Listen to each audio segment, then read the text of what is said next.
Hey everyone, and welcome back to the latest episode of the QRL official QRL Show Live, the place where you come for the crypto and stay for the quantum. As you can see on screen right now, if you're listening in, you can hear myself and my co-host Michael Strike from the QRL core team are really excited to have another appearance from Dr. Joseph Kearney with us for this exciting live episode. Joseph, it is, I'll do an intro on you in a second, but first off, it's great to have both you guys with me. Great to be back. Yep. Cool. Well, This is our third episode. Third, yep, Third live. on Third live live. episode. So it's good to have you guys both Anything here. can still happen. Yeah. So really, for those in the audience that aren't aware of who Joseph is, Dr. Joseph Kearney is a post-quantum cryptography expert, blockchain researcher, previously research associate, University of Kent in the UK, brings a decade-plus experience, crossroads, blockchain, crypto, and cryptography and quantum technologies. And his work, as we mentioned in the prior episode, really focuses on understanding and mitigating risk that quantum computing poses to cryptographic systems that are underlying all the blockchain projects out there. So in particular to blockchain networks. So like it's really meets at the intersection where we're at. And adding to that, most recently, Joseph also joins our crew as a technical advisor to QRL. So I think it's the first time you've been on since that exciting news came out. So with that, I think today's conversation is we're going to talk on a number of things, but from a high level, we'll talk on post-quantum schemes, some of the pros and cons of those. We'll talk on some of the paths or supposed paths that maybe Bitcoin, Ethereum are thinking to take. We'll touch on NIST and fill in a bunch of holes in between. So as a starting point, Michael, I'm going to hand the mic over to you just for a second to kick us off, and then we can let Joseph jump in. We have a lot to cover for the audience today. Yeah. Why don't I start off just a quick description of the project for any newcomers. This is the show for the quantum resistant ledger. Obviously, we were the first blockchain since the first block to be post-quantum secure in 2018 that uses NIST grade cryptographic standards, essentially government grade cryptography. Again, that's from the first block. One of the core advantages of our chain is that there are no post-quantum computer migrations or problems, essentially because none of the cryptography used is vulnerable to CRCQ or cryptographically relevant quantum computer. Did I say it backwards again? CRQC. I'm going to keep doing that. That acronym always throws me off. And yeah. Yes. So as far as post-quantum security and blockchain, we live at this intersection. We've been doing this for, oh man, it's been 8 years now since we've been live. So we're leading this space. We're happy to do so. And let's have a great conversation. Perfect. I will quickly, before we jump into the first part, I'm going to quickly just share my screen here. We're just going to do just quick high level on, we do a section here on Quantum Corner, do a little crypto catch up.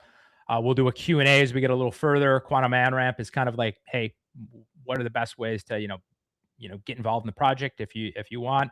Really where we're going to spend the bulk of our time for today's conversation is kind of really around quantum more in general, not so much quantum news, but more so just where the puck is going today. We've seen the past 12 to 18 months and what we're going to see the next few years. So Brian, I think maybe the news for this episode is the past 2 weeks, there was a lack of news, which by itself could be argued as newsworthy. Yeah. So start us out here, Michael. Where do you want to start here? And Joseph as well. I think there's a couple main areas we want to get into. So, well, why don't we kind of start off at the beginning a little bit? I was taking some time to review NIST's guidelines as far as post-quantum security. So essentially, this is NIST put out a report. This is the National Institute of Standards and Technology for the United States government. And they put out a report, this would have been November 2024, of moving corporations and government, recommending that corporations, but mandating that government agencies migrate to post-quantum security. So let me see if I can find the exact quote. You want me to pop it up on screen, Strike? Go ahead and pop it up. We are right here. So I pulled this from the PDF. Okay, so this is a quote from the PDF. Any digital system that uses existing public standards for public key cryptography. Public key cryptography is anything where that uses asymmetric encryption. Just most notably, it's probably web traffic at the consumer level, but also at the corporate level when an identity needs to be established. But it essentially applies to internet cryptography and corporate cryptography in a very, very large way. It's more nuanced than that, but think of it as applying to 80-90% of cryptography at the government and corporate level. Could be vulnerable to an attack by a cryptographically relevant quantum computer, CRQC. Okay, they know how to do it, right? To mitigate this risk, the United States must prioritize the timely and equitable transition of cryptographic, and the camera is right where the word is, systems to quantum-resistant cryptography with the goal of mitigating as much of the quantum risk as feasible by 2035. So what does this mean? If you dig a little bit more into the paper, the legacy cryptography, that the classical or legacy cryptography that exists today is based on elliptical curve cryptography, or ECDSA. You may hear that, and a lot of people don't know. This cryptography essentially goes back 50 years until the late 70s, when essentially the foundation of asymmetric cryptography was invented.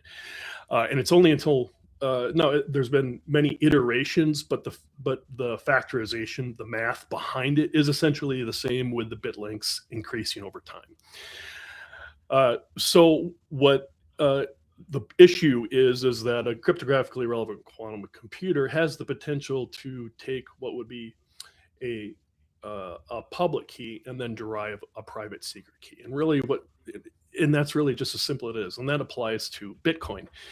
Now, and I'm going to let you jump in here for any thoughts that you have. I'm sure you have some for a moment. One of the interesting things, though, that people really don't talk about this on Twitter, is that the recommendations that are being made for corporations and the government by NIST are really specific to centralized and corporate system. This is outside of the context of blockchain immutability. They don't even really reference this.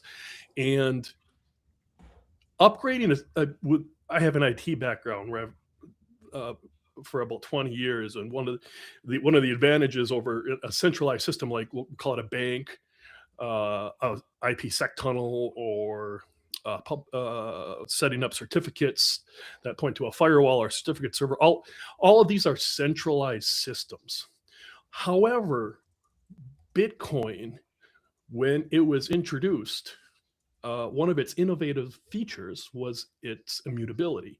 In other words, you can I'm going to try to get my hands on the microphone there. You can replay the transactions yourself and verify that the chain is secure. But that immutability also, we're seeing that it's becoming one of the biggest liabilities because of the way public keys are stored on the blockchain for some of the output script types, like pay to public keys. So what does this mean? Essentially, the 2030 to 2035 timeline that NIST is setting is for corporate small systems with IT departments and CISOs and design engineers. It has nothing to do with Bitcoin, which would require worldwide consensus on post-quantum cryptography, a lot of which Hunter Beast has started. He's been on our previous episodes, BIP 360, and doesn't address the immutability fact, which arguably doesn't exist in the corporate or government land unless you take store now, decrypt later into consideration. I'm going to stop right there. I'm sure it has some.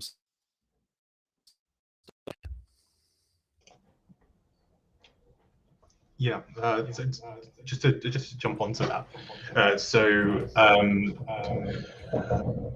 With with NIST, I'd argue that they don't have a responsibility to pick out specific attack vectors. Like that isn't their jurisdiction. They're not going to pick out specifically Bitcoin. They're not going to specifically pick out the crypto industry. It's more of a general, it's saying that this must be moved to post-quantum cryptography by 2035, with ECDSA, RSA being depreciated in 2030, meaning that it should not be used from that point onwards. So with regard to like NIST jurisdiction, it's more around advice and how local how government institutions within the US their cryptographic standards. Has Mike just dropped off, Ryan? Yeah, no, keep going. I think he's jumping right back on. So no, keep going. Yeah. I lost train of thought for a second. No, that's cool. Could just hear an echo. All good. Yeah. So with it raises interesting questions. So the NIST standardization process, just to kind of go over a little bit more of what Mike was talking about, was that there is a competition. Essentially, academics, people in industry around the world can submit post-quantum cryptographic schemes. So that there was two lanes on that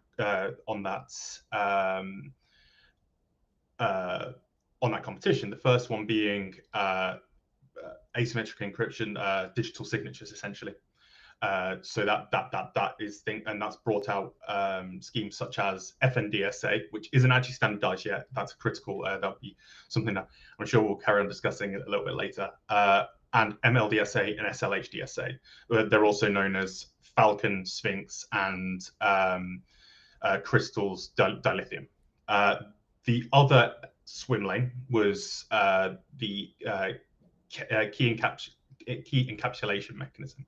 So that would be MLChem, which is based on Crystal's Kyber, which is obviously they're interrelated schemes. So that's more on the transmission of data across the internet. I think that's so we can think of the signatures more as. And Joseph, for our end listener, the what's like the high level way, layman term for for them to understand it. It's kind of NIST is trying to to vet hey, what is the very best ones that meet our criteria. What's like a way to summarize it? I know that we can go into crazy nuance, but maybe for those less technical that are viewing this. So the idea being that each level of competition will knock out a certain amount. So let's say they start with 50, half of those may be classically vulnerable, and the community around NIST, not NIST themselves, but the community around NIST will do cryptanalysis on those schemes. They'll go in, try and break them. Some end up broken by classical mechanisms. So, for example, maybe timing attacks or message leaks or whatever. Like there may be issues in there. They're given an opportunity, generally within the competition, by a certain deadline to fix it. So I believe Falcon in the second round may have had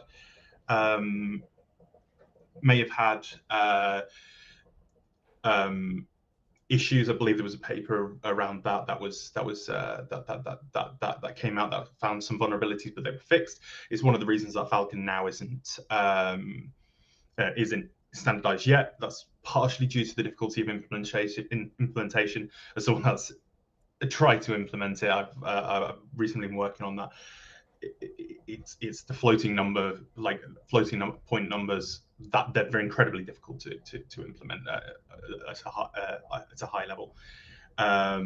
But then the competition narrows down, and eventually you end up with a set amount, not necessarily a set amount, but you end up with some of the best. So, for example, MLChem was the only one on the second swim lane, and MLDSA, SLHDSA were the two that were standardized later. On the digital signature side, and FNDSA is expected some point this year. It was expected back end of last year, but it's kind of gone a bit quiet on that front. And they are now currently running the round 2. So within these schemes that we're looking at, MLDSA, SLHDSA, FNDSA. Both FNDSA and MLDSA are based on lattice-based cryptography. So they rely on a set of problems calculating things on a lattice, whether that's the SVP, which is shortest vector problem, which basically is the incredibly hard problems to do classically, and in theory, incredibly hard to do on a quantum device, at least to the extent that they won't break. Then you've got hash-based, which is SLHDSA. This second round is now actually looking at a much wider range of problems. So, for example, you've got you have some more lattice-based based on different problems. So there's Hawk, which is promising. Obviously, Hawk related slightly to Falcon, I believe, in some ways. You've got UOV, which is unbalanced oil and vinegar, which is one of my favorite schemes. I've also been trying to implement that on my private repository, but that's based on a very, very old scheme from the mid 80s, and that competition's ongoing. It's should have results by end of next year, I believe it is. It may be slightly later. Yeah, based on the One point that I want to kind of building off this, and we can catch Michael quickly up to speed when he jumps back on here in a moment, is we just talked on the new NIST competition a little bit, prospects within that. One good question that I think the audience would really like as well is we had discussed this internally, but I think that asking the question like, why is crypto specifically a great target or use case for a quantum attack? And I think that this would be a good starting point because we have a couple lanes we can go down from here. But I think maybe starting here, because I think that sometimes what viewers and us alike will hear is, well, if a quantum computer is going to be sufficiently powerful enough to attack crypto, then we got other things to worry about. What about the banks? What about everything else?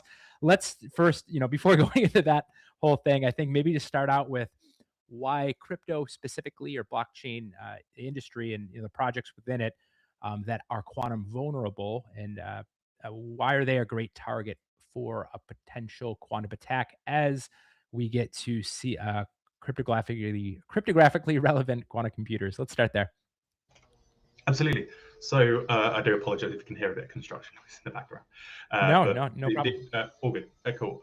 So the main primary reason that quantum computers are this is an actual question that came up in my PhD thesis. Why blockchains? Why not post-quantum cryptography generally? Why not other industries? And it's the perfect use case because of A, that immutability factor, and B, everything's public. You can go online and see any transaction throughout history on the Bitcoin blockchain. It goes back to the Genesis block. Every single transaction and that metadata for that transaction within each of the blocks, you can physically see that transaction on a block explorer, and that means you can easily pull data out. And I think we discussed it on the previous time I was on. There's that meme that goes around of like, oh, why would you the bank pin's only 4 digits, for example. Why would you attack a massive public key? And obviously, institutional cryptography doesn't work like that, obviously. But I'd ask anybody that doesn't work in some kind of network security for a bank, what have you seen a public key associated with your bank account? And I'd argue no, you haven't. You've never seen a public key. Where would you access that public key? Outside of that, probably the only place that you would see public keys is signed commits on GitHub, maybe, unless you work deep in like the either side, deep in cybersecurity somewhere. So this is why it's the perfect use case. Those public keys are publicly available. Now it's true that, for example, on Bitcoin and Ethereum, there are mechanisms that hide the public key, but to some extent, i.e., your account is your public key. But once you've used that once you've digitally signed once with that account, that public key is then available permanently, and it's publicly available on the blockchain. Everything's immutable. There's no way of it not being immutable. And then you have some other blockchains, for example, Solana, where every single account is actually the public key. So the public keys are essentially plain text.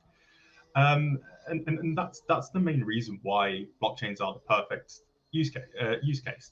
There is also then the reason why it's interesting to me is personally, it's the whole community side of things, the ability to have a decentralized system run by individual people without actually having to trust anybody is really, really exciting. And it's how they navigate this major shift in our sort of cryptographic paradigms is going to be really exciting. Yeah, Michael, just quickly catch up to speed. Joseph and I don't know what happened. My graphics driver crashed, of course, during a live episode. Yeah, no, all good. We were just touching on the aspect of, hey, why is crypto and blockchain, projects the perfect target for quantum attacks? I think a next one to port into from here is Strike brought up the visual for some of the NIST timeline parts. He just showed a short block of that. There's much more to it, but if there's a timeline of 2035, 2030, fill in the blank, what are you guys' overall takes in terms of, is that 2035 NIST timeline too late? This we could go a number of ways with this question. Maybe just touch on timelines in general here as to spring this one off. Well, we don't really know the state of cryptographic level quantum computers, right? These are the guidelines that the U.S. government's putting out. But what I think is important is probably Moska's theorem, right? If you need your data to be secure 10 years from now, and there's let's say you self-assess that there's an 50% chance that one will be available in the next 8 years, then you're already 2 years behind now. So the whole problem at the corporate blockchain and government level is essentially the store now or decrypt now, harvest later issue. However, blockchain and Bitcoin, and you probably touched on this a couple of minutes ago, has this unique problem because the keys are stored on the ledger itself usually in the beginning of the chain, but there's still legacy keys floating around in the mid. It doesn't matter. They're just all over the place. Joe, I think you published a number on exactly how many keys, and there's a chart that keeps getting updated. But essentially, we're talking about hundreds of millions of dollars at stake. But if you think about it, and this is where some of the opinions start to get off into a little bit of the philosophy, a little bit of Bitcoin. In that, Bitcoin was initially created based on a trustless architecture where you could jump in and out of the ecosystem without having to trust anyone in the network, right? You don't have to trust the person you're sending money to because you trust the code. And Bitcoin doesn't care about ethnicity, height, gender, orientation, affluency, whatever. It doesn't care about any of that. It's agnostic, right? If that trust itself, which is one of the core underlying principles that Satoshi set out for blockchain, if that trust starts to be compromised, then that fundamentally at a foundation level starts to undermine the confidence in the entire system. And as you'll see in the entire Bitcoin system, and consequently, if you watch the market, you've heard the phrase "a rising tide lifts all ships," right? If you watch the market, all the altcoins, the other half of the ecosystem, has a tendency to essentially follow Bitcoin's price up and down, which shows you that confidence in blockchain technology itself is either subconsciously or consciously tied to Bitcoin itself. In other words, the $2 to $3 trillion ecosystem that cryptocurrency is fundamentally tied to trust in Bitcoin. If that trust starts to become compromised, any non-zero number in a $2 or $3 trillion industry is a big number. And that's the risk we're talking about. Yeah. Speaking on, biggest projects out there, Bitcoin to name one. Let's get into that a little bit in terms of there's a couple parts to talk on here. Any thoughts on that, Joe? I'm curious to see your take. Oh, yeah, sorry, Ryan, you were a little delay. No, go for it. Sorry, Mike. Just anything to add? Anything added? You've had some great ideas and insights on the project. Anything to add on to what I'm saying?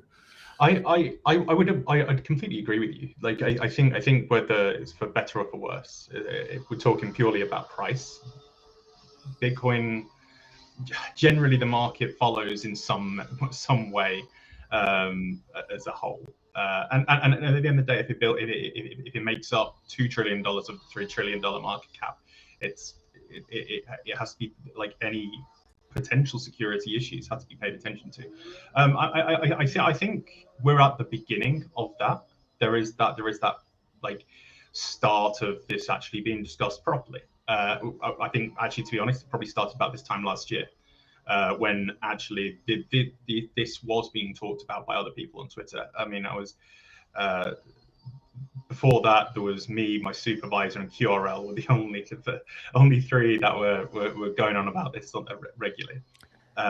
So it's exciting to see it actually coming to the forefront as it needs to, because at the end of the day, it's the other aspect of this that makes it is quite difficult. It's because of what makes blockchain successful.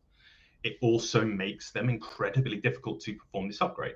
And there's a lot of thought, there's a lot of decision points that can be argued to death in between here and there. Like for example, which crypto scheme do we use? Do we use SLHDSA with a bit more guaranteed security, but it's incredibly large signatures in the kilobyte range, tens of kilobyte range, sorry. Do we go to MLDSA, where it's probably the best all-rounder? The signatures and the public keys are about 2 kilobytes and 1 kilobyte respectively. Or do we go for Falcon, where there are implementation risks that are pretty terrifying? And while, for example, we'd hope that any blockchain implementing Falcon would get that audited by a professional, there is also the other infrastructure around it, i.e. wallets and other areas that aren't directly tied to the blockchain but could still have issues with implementation. And that but Falcon has the advantage of being smaller key sizes, smaller public key. Or do we sit and wait for one of the other crypto schemes? Or do we use something like XMSS, where it's a very good scheme, but there is the downside of it being stateful, and that can cause issues. So that's just one question that blockchains have to answer. Then there's the migration mechanism. Then there's what do we do with anything that's left behind? Unfortunately, it's part of the protocol that not every UTXO is going to be accessible, or not every Ethereum account is going to be accessible into the future. But when we're making a binary decision at that point, where something is vulnerable, whether the person has access to the public keys or not, whether public-private key pairs or not, that's kind of where you've got to have a major question. There's a major debate to be had around that. Do you just and it's been discussed before, I'm sure on the show, like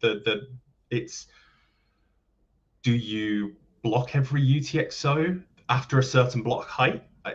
I don't know. I mean, that goes against the Ethereum. Do you remove it from the UTXO list? It's kind of like all these potential approaches, even just in theory, have a lot. Each of them has their own set of caveats with it. I think this obviously leans to the case of, hey, the best of these solutions is a full post-quantum resistance since day one. Obviously, that lends to what we've been about for many years. But do we want to touch on maybe the nuance a little bit more? These are really what Joe and I are talking about is He's talking about the first half of the problem, which is migrating, reaching consensus to a post-quantum secure DSA, and the potential trade-offs of the increased key size lengths and what efficiencies that have, what are the trade-offs there, because the keys have to be bigger, which means bigger transactions, which means bigger blocks, which slows the transactions per second. And there's all sorts of problems right there. And we did have Hunter based on like a month, 6 weeks ago. And one of the questions I posed at the time was, you know what? Let's just assume that all of those things work. The ecosystem is able to reach consensus. The DSAs are upgraded, which is what BIP 360 does, which is the best. I think it's probably, I think everyone pretty much agrees it's probably the best proposal out there to make Bitcoin post-quantum secure. I haven't seen anything better. But let's just assume all of that works. Okay, now you have Bitcoin and you can perform a post-quantum secure transaction. And this is a big if. And it's historically so hard to make changes to Bitcoin. This could be, 5-6 years from now. But let's just assume all that works, like I said. To your point, Joe, there's two camps, right? There's freeze camp and there's no freeze camp. So essentially what that means is either A, you have to, at some block height, deprecate users have to migrate once BIP 360 is complete. That's half. Many don't understand that's half of the solution here. After that's done, users have to perform a manual transaction in order to move their funds to the post-quantum secure addressing of whatever it is, after all of that's complete. That's a manual transaction.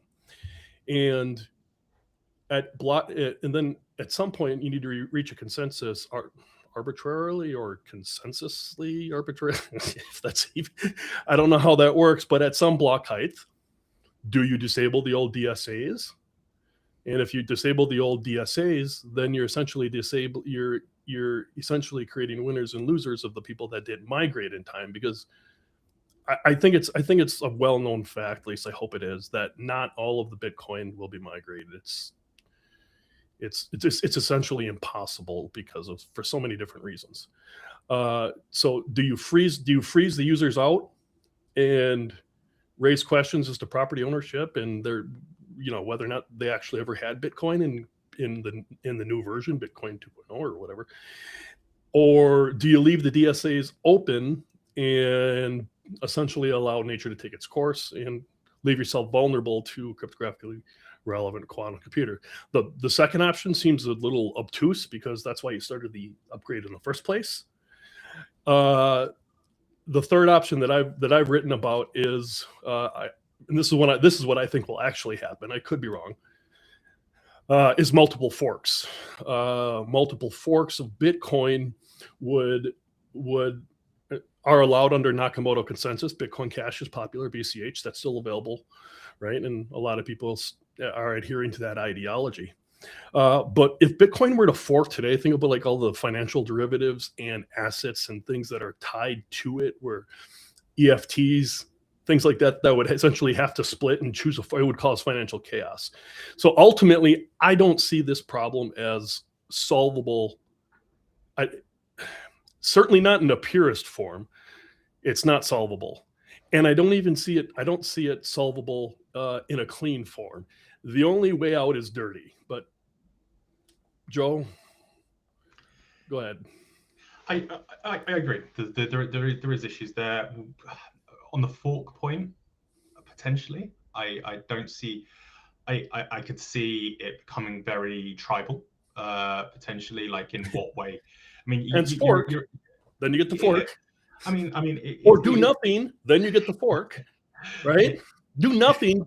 Doing nothing in Bitcoin after BIP 360 gives you the fork scenario. If you do nothing to your nodes. Yeah, no, absolutely. I think it's going to be interesting to see the direction that it goes. Like I don't think this process is going to be smooth by any stretch. Will we get to the stage where it gets so tribal that there is forks? around the digital signature, around whether you use FNDSA, SLHDSA, MLDSA, I can't see it getting to that stage on that front. But Sure. that last question that you're talking about. At some point, someone will say, "Okay, guys, we got to stick together here. We have to move forward." They'll pick something. Yeah, something of course. But it is that final point. It's that final point of what do you do with those lost UTXOs. It's a very unpopular topic. Yeah, and it's uncomfortable truth. I can completely empathize. I mean, it is as a video you put out recently, Ryan. Like this has been discussed significantly more. Sorry, I'm just laughing at there's someone in chat calling me VP Joe Devance. But the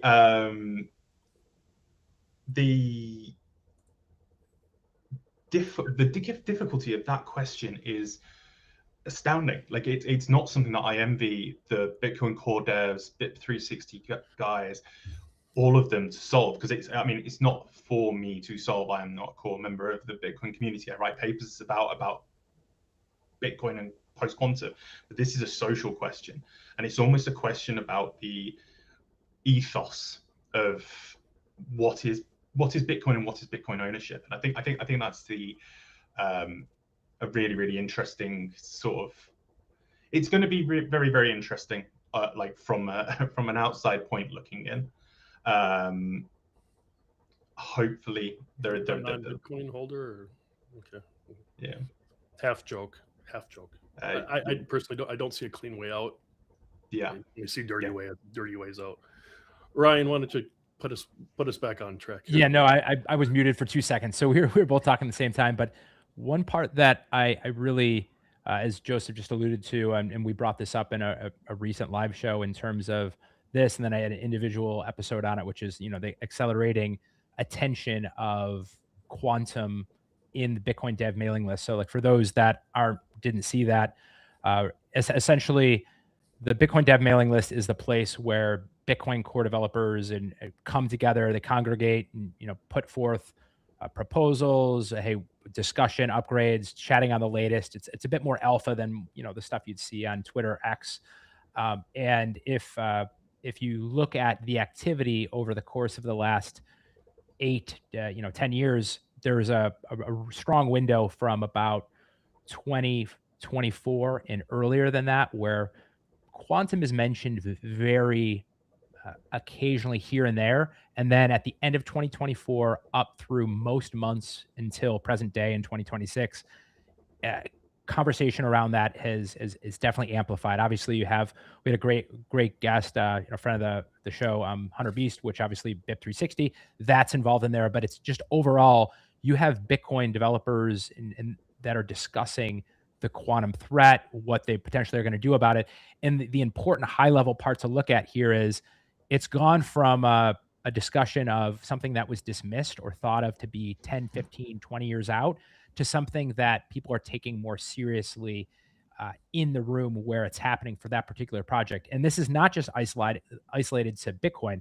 We've seen this with Ethereum. We've seen this for some of the biggest blockchain companies, Coinbase creating a independent advisory board on quantum. We've seen this with Ethereum. Every other week it seems Vitalik is posting on his thoughts on where the roadmap is going tied to quantum. And then we have the parts that Michael touched on earlier and that you noted on as well, Joseph, in terms of governments and the largest quantum computing companies continuing to make progress, timeline shortening. So all these things kind of coming together and meeting is showing the direction of where the puck is headed. So one part, we'll get to Q&A in a couple minutes and ask a few questions. Joseph, I'd like to, is there any other areas around where in 2026, we have a lot of the year still to go. For those that are viewing, we might have people that are on the retail side, maybe some that are a little bit thinking of it from more of an organizational level or what they can do about it. Any other areas that you think are notable to touch on? You have lived deep in this space before most people even knew what the words post-quantum cryptography were together. So anything else that you're seeing high level that you think would be important for yourself, Michael, and I to touch on before we jump into Q&A? Yeah. Just I think one area that's really interesting is the development of these quantum devices. At the end of the day, that's what this is all about. It's it's against the threat of these devices coming into existence far before we have the opportunity, or I say we, I mean the broader crypto community, the broader wider industry has the opportunity to transition over. And it's kind of getting to the stage where there is that question hanging over: is 2035 too late a deadline for saying that we need to perform these this movement over to post-quantum cryptography? 2035 has, throughout my PhD, always looked like a good date. It's a joke of anytime I stand in I give a talk or talk to somebody about this, the question always is, when do you think this is going to happen? And in truth, I don't know. I'm not a quantum hardware developer, but if you simply look at timelines, so there was a recent paper where there was that reduction in the gate depth needed for the reduction in the number of physical qubits needed for. Yeah, this is the Pinnacle paper. Yeah. We'll link it below in the show notes. So it brought it from 1 million down to 100K, right, Joseph? Exactly. And just to kind of give, and this is a very, very big generalization here. There's two numbers that we talk about. We've got logical qubits and physical qubits. The logical qubits are kind of the ones that actually do the algorithm, and the physical qubits are the ones that kind of help. They're generally like, and this is, I'm talking very, very high level, and this is very, very generic, but essentially the way to look at them, the physical qubits are used quite a lot in error correction, for example. So quantum devices are very prone to errors, qubit flip errors, and so on and so forth, because of just their quantum. It's quantum mechanics. It's all around us. Like the only reason you get that on your classical device is issues with the silicon chips, for example. So those are the two numbers that we kind of see cited. If you look at that 100,000 and then you look at IonQ's timeline, they're saying by 2029 they should have 200,000 physical qubits and about 3,000 to 4,000 logical qubits, which in theory could be quick enough, could be big enough scale to run Shor's algorithm. The question then becomes, how quickly can they do that, and can they actually run the devices for long enough? For example, it could be that in order to run Shor's algorithm, while obviously in a classical device it would take 10 times the age of the universe to break one single public key for the private key, it might take IonQ, for example, a year to do that, but they can't keep coherence on a single quantum state for a year. So then the question, so that timeline, if you look purely at numbers, it looks, this could happen in 2029. In reality, probably not. There's a lot more contingencies there rather than just qubit number versus qubit number. There's how long you can keep the state for, how long in reality you can run it. Like that quantum device may only be able to run for minutes, hours, days, but the actual algorithm takes a year. There's obviously a distinct mismatch there. I think that's something really interesting. It's worth keeping up with the actual quantum news, not just the quantum cryptography news, because quantum cryptocurrency news, because I think they're going to be more heavily linked into the future than they.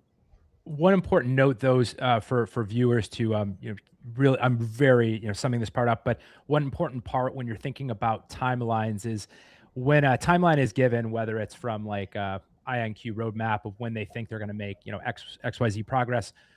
When it comes to projects having to act and take motion on making sure they're trying to set themselves up for success, it's like if you set a timeline, you have to then take that number and go come a number of years earlier, which touched to what Michael touched on earlier with harvest now, decrypt later. It's not like if a timeline or a set date of 2030 or 2035, whatever the number is given, it's not like individuals or the projects and those that are building on it themselves can just willy-nilly sit around until that date and then a day before flip a switch and something happens. A lot has to happen, and it has to happen, as Michael touched on, with a lot of ducks in a row. And perfectly in order for that to even have a potential of working out. So I know I'm tying two together a little bit, but it's important for those that are maybe a little on the less technical side. When you think of dates, a lot has to be done before those dates. So I just wanted to add that quick note. Obviously, there's much more your lane in terms of the PQ side of it. So one thing that's interesting, some of my opinions may seem a bit deterministic or absolute, but I want to point out that we've been working on this since 2018, and I've been posting our earlier videos that go back years. And as far as from a project perspective, our message hasn't changed. The content really hasn't changed. How narratives change all the time at government level, corporate level, profit earnings level. Things change all the time. We've had the same message here. And when it comes to quantum computing, Joe, based on what you were talking about, the exponential rate of the improvements, not just on algorithms and the manufacturing improvements. These are the improvements we know about. It's the ones that we don't know about that really give me pause to think about, a bit like an iceberg. If you really look at it objectively, there is no incentive. In fact, there are very extremely strong disincentives for any nation state with sufficient funding to advertise where they are as far as progress when it comes to these types of machines. So when you say, like Joe, when you say you don't know, I don't know either. It's just, I think it's for slightly different reasons. Being able with the store now decrypt later, being able to just store the encrypt, as a network engineer, being able to store the PCAP file or essentially the crypto cipher text, and being able to potentially decode classified information, whereas everything travels over the internet now. We're talking about state secrets, and I'd argue that nowadays it's not necessarily the pen that's mightier, but information and intelligence, based on what's going on in the world today. We have 4 or 5 different wars going on right now. We have more at stake right now as a civilization, probably than than in like 1938, 1939, precursor to World War II. Yeah. Adding to that, we have the quantum progress, which obviously many of us are aware of. We have AI meeting that, which, unless you've been living under a rock, the last 6 months or 4 months of progress alone. AI caught me by surprise 3 or 4 years ago. That was one thing that caught me by surprise personally, is when it popped up the first time, and I had it right. I think I had to give it a word cloud, and it wrote a poem. And this would have been like 3-4 years ago. And at that moment, I knew that everything was going to change. Yeah, it's been a quick step change from the early models not knowing how many R's are in strawberries to where they're at today, and especially obviously it stems strongly on the coding side, but it's expanding out to all areas. So I think I'd like to, in a moment, Michael, was there anything more to that? I like where you kind of closed us out on that part. I'd love to jump into Q&A in a moment. I have pre-grabbed a few questions as a kind of a starting place. And for those that are, viewing this, if you have any additional questions, depending on the time, we're, at coming up on the hour mark shortly. But if you have any additional questions specific to either myself and Michael, tied to the topics at hand, for Joseph, all around quantum, post-quantum cryptography, drop them below. I'm going to start with one here, which is a little long, so I'll read it out. And Michael and Joseph, you guys can play on this one. This one reads, I'll just read it on my side screen here. Between quantum computing, progress, and AI, seems like a lot of advancement just keeps stepping up fast. Do you believe the biggest companies, so they list IBM, IonQ, Google, among others, are going to have larger and larger breakthroughs as we go. And then they mention with that, like similar to Google Willow or Majorana, but bigger. Like what are your thoughts? It seems like it's a open-ended question. What are your guys' thoughts on the progress? I know about 5 minutes ago, Joseph, you touched on IonQ. For those viewing, you can go to IonQ's roadmap. I think if you search that as a query, you can click over and see each year what they think their progress is going to be per which. But what are your guys' high-level thoughts on how progress is going to continue to clip as we go? And there's not a magic genie in the bottle, but more of a general direction type question. Let's start here. I'll just do the 30 seconds. I see two scenarios. We've been seeing exponential progress increase. I genuinely think 2026 is the year that quantum is achieving critical mass, if you will. If you follow the trend line, obviously more and more improvements are being made. There is some media and sensationalism with quantum and the uncertainty and leveraging that in the clicks. There's a tremendous amount of misinformation, absolutely, but there is real progress being made. One thing that's interesting, just a soundbite, every time you add a logical, error-free, an error-corrected logical qubit to a quantum computer, you double its processing power. So if everyone remembers the power of exponentials, when they were in school, that's very powerful.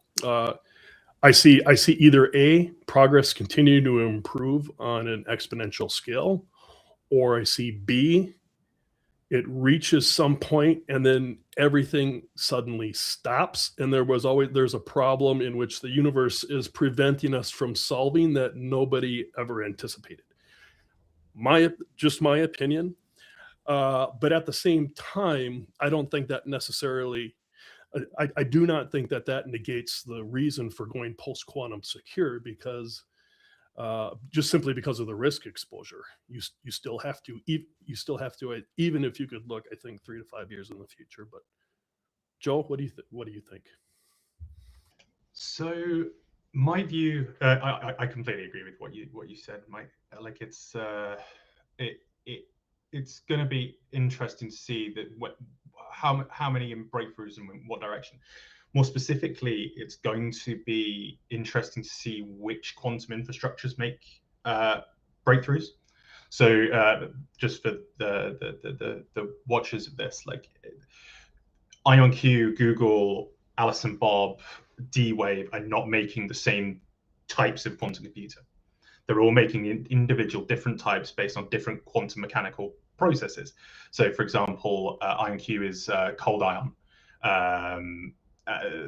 There's all sorts of various different. So, for example, D-Wave is quantum annealing, which is not as scalable into the future. Like they produce results very, very quickly, but it's going to be less scalable into the future. All sorts of different types, and it's going to be interesting. So I can see that going one of two ways. Either one infrastructure will come out as king, and there will be a movement into there will be movement into that direction over time, and essentially you'll have that ChatGPT moment where one of these infrastructures cracks it. The other option is that actually these companies start collaborating, and different elements of their different infrastructures can work together in different ways, and for certain problems or certain parts of the process, like different infrastructures could work together in a way that in some cases may provide better error rates, but in others add speed, and that's going to be interesting, very interesting. I think that's the thing that I'm not sure whether we'll see that this year, but potentially in the next 2 to 3 years we'll start seeing which is the dominant quantum infrastructure. So here this will be a fun singer. Do you think that, and I don't know the answer, what you're describing is essentially a general purpose quantum computer where everyone agrees on probably something that's generally most efficient at solving actual utilitarian problems. Do you think that we'll see something general purpose where manufacturers align and agree on something, be it trapped ions or annealing or photonic, or do you think we would get a CRQC? Like CRQ, I'm never saying that. For cryptographically relevant quantum computer. Which do you think? Do you have an idea of what we'll see first? What do you think? This is speculative. I don't know. I think we'll see a CRQC first. So my viewpoint is that if you want to think of it, so the end goal of IonQ, of Rigetti, of all these companies, Google, IBM, whoever, is to create a universal quantum computer. So that's a quantum computer that's capable of. You want to run Grover's algorithm on your database to search through it faster than you can on your classical machine. You can do that. But then you can also do Shor's algorithm. You can do X, Y, and Z. And this isn't going to be like you're going to have a quantum computer in your house. It's never going to be like that. There's no reason for you to do that. What may end up happening is you have like quantum chips in your computer in the future that will speed up certain processes, essentially allowing us to break past the Landauer bound. It essentially allows us to break past the current bounds of what we can do with silicon chips. I think you'll see a CRQC first, or you certainly will see a CRQC first, because essentially it can just be a chip that is set up for that one specific task. Hyper. Like an ASIC. Like an ASIC. Yeah, essentially an ASIC. That's essentially what it'll be. Sure. It'll be a very specific device. Or a few different types of ASICs, a couple possibly. Yeah, A comment on what you said. It was a nebulous question. But when you say we see a quantum, we see a sufficiently powered quantum computer. Many people don't realize that if one were to actually be harvesting or stealing coins of Bitcoin, you wouldn't know about it because the cryptographic transactions themselves would be identical to that of which the user would actually do. And nodes don't typically record the ancillary metadata, such as source IP addresses, things like that, in order to, even if they did, the transactions would look the same anyway. You would have to compile multiple sources of metadata over multiple nodes, and then somehow statistically determine if there was a quantum computer on the machine stealing Bitcoin from the network. Now there'll be speculative things where every once in a while an old Bitcoin will move, and people freak out a little bit. But the point being, if one was present, the whole point, including at the corporate level, the government level, and on Bitcoin, you won't even know that it's there. Absolutely. I think just to quickly go through that point, I completely agree with you. We don't know the current state, like the iceberg. Yeah. Add those. The viewers, do your own research, obviously, but those two components put together just create, to me, an unacceptable degree of risk exposure. I'll end there. Yeah, I can jump in the next one. We got a couple more here. If anyone else has additional ones, we still want to cover a little bit of stuff specific to our project here at the end here. Next one we'll go into is, I'll read it out. This one's a little bit shorter. This one, actually, I just kind of pulled this one. I just kind of wrote out because I just wanted to know your thoughts on this one, Joseph. And it's a little bit kind of to that classic Peter Thiel question of like, what do you believe that, anyone else, everyone else doesn't necessarily agree with you on, but this is kind of a quantum threat version of that. So what's a belief about quantum computing breaking current cryptography that may sound wrong today, but you think will, or that it will maybe look obvious in hindsight? So I just think this is a good question. Some people will be curious on your take here. I know I'm just asking you off the cuff. This is your first time seeing this one. So I've got any thoughts on this one? Yeah. So for this question, I think I think one of the interesting parts is be careful what post-quantum cryptography you use, and design your systems around it. We don't know what quantum computers are going to be capable of in 25, 30 years. We have no idea. We've got a handful of algorithms, most of which were written in the 80s and 90s. We don't know. There hasn't been. It's disingenuous to say there hasn't been research in this area. There has been a lot of research, but a lot of the research has been, a majority of the research has been, how do we create a universal quantum computer? Once we've got a universal quantum computer, the question becomes, what can we do with that? And there is no guarantee that lattice-based crypto is secure. Hash-based, a little bit more so, because of the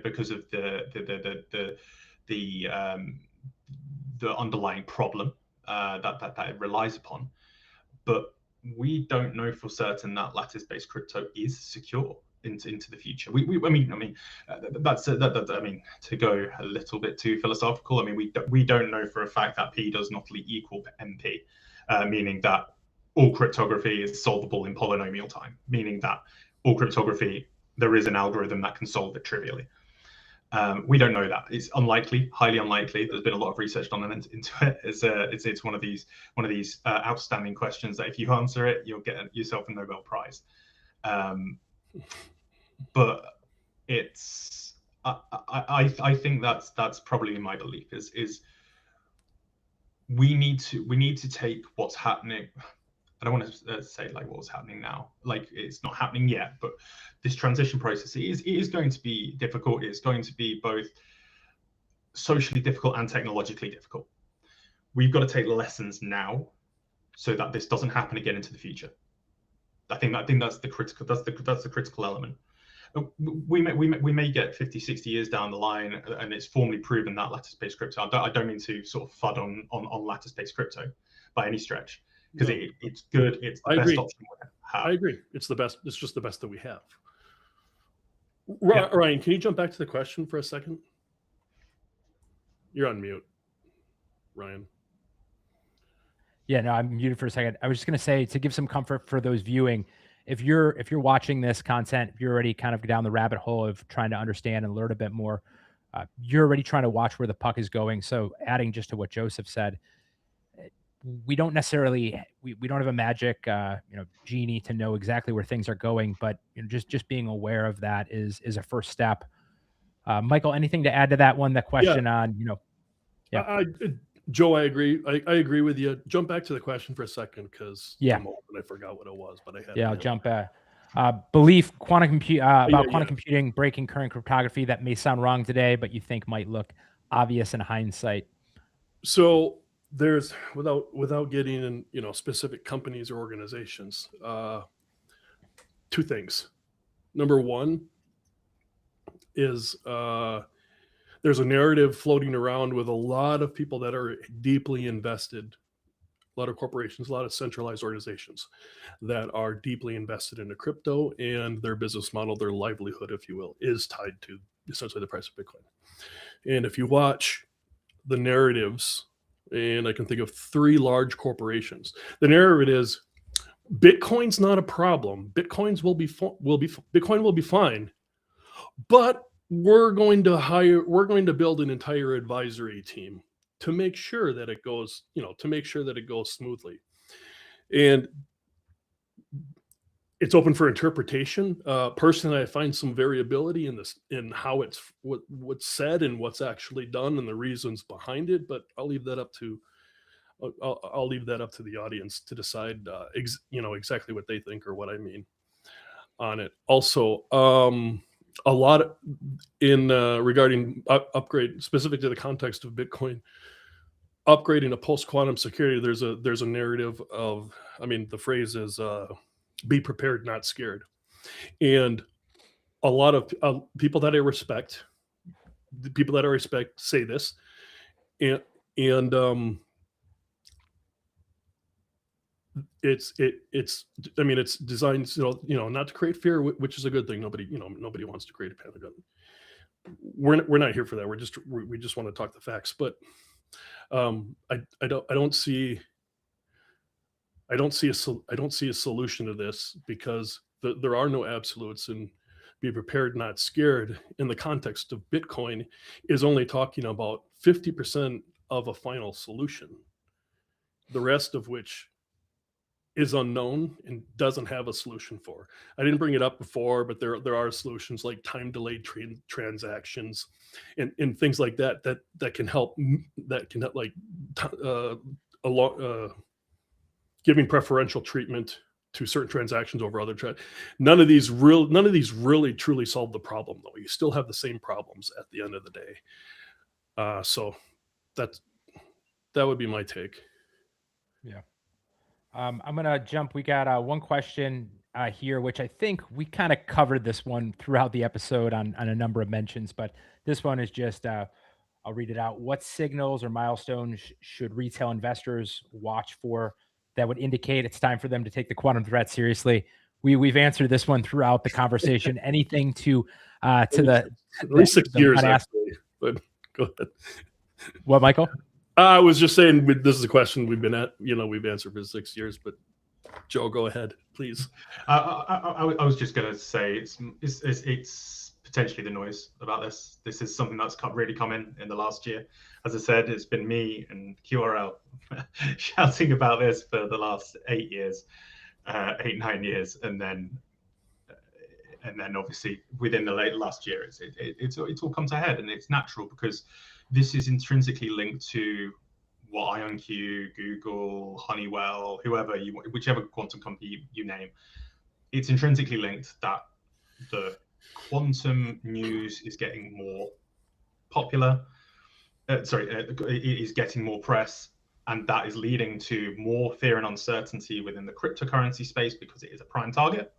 As we've said, public keys, publicly available on the public ledger. There is a feedback loop at play for sensationalism, capital, and driving clicks. Absolutely. Yeah. That does exist. Yeah. I think it's more the main thing is that this stuff is coming out of laboratories at universities and theoretical working groups and into actual industry. And I'd say that's the biggest indicator that we're on the start of this path now, like towards a short to medium term CRQC. Yeah. That's my view. Yeah, taking this to analogy I've always liked is that, what tech folks and nerds are doing on the weekends, or fringe project is what everyone's going to end up doing 5 to 10 years from now mainstream. And we're seeing this with quantum, of it's going from this very only a handful of us kind of talking about it for a while, and it's coming much more full circle. Obviously, I think we're still in the very first inning of that, which is exciting, but there's quite a lot to come. To kind of close out our episode, based on the time here, I think it would be kind of helpful for those that are already acclimated with our project. They know the kind of places to start. Obviously, the QRL.org is a big one. Michael, to add to this, anywhere else as a starting point, we can maybe point some people. Yeah. I know of. Yeah. I just want to add one addendum to. No, please do. All my answers to everything. And as I said, if you go back to the videos, Ryan, we've been working on this for years. The project's message has been the same. The reason, and this is self-proclaimed, the reason that I work on the QRL is because I believe in it rather than something that I'm trying to push. I'm here because I actually see these problems and connected the dots. Rather than the other way around. So that being then our message hasn't changed. So that being said, do your own research into AI is not a perfect source of truth, but apparently it's got our back as far as answers go. which was interesting revelation about a year ago. But do your own research into this. You don't have to believe anything that Joe, Ryan, and I are talking about. But you can look at what governments are doing. You can look at what they're recommending. You can look at what the requirements are. And ultimately, at the end of the day, the most important thing you can do is educate yourself and come up with your own conclusions. That is, of course, as long as your decision-making process isn't horrible. But half joking aside, do your own research. Jump into our Discord community, and there's a lot of members that have been in there for 6, 7, 8 more years. And our community is just getting bigger and bigger. And I will concede that after all of these years of talking about this, and Joe, maybe you know a little bit, I will concede that I am human, and it is a little validating to finally have some of this information coming to fruition, whereas people are now coming to us rather than me talking to 2 subscribers on YouTube and a family of crickets. So that's all I got. Yeah, no doubt. Just close it out. First off, for those that view this conversation, obviously, it's nice to be able to have Joseph with us for a live. Obviously, the format is pretty on the fly. So much to discuss, and each of the areas that we talked on today, we could have went down, hey, an hour side conversation here or an hour side conversation there. So just to add to what Michael just said. It's still, even though we've been doing this for a long time, kind of pioneering in this space from 2018 and a long time, and continuing to play to the long game. There's a lot to be excited for over the next little while. Of course, this year with the progress of where we're at. For those that aren't in the loop of everything, those in our community kind of know what stage we're at with our roadmap and the exciting, road to mainnet later this year.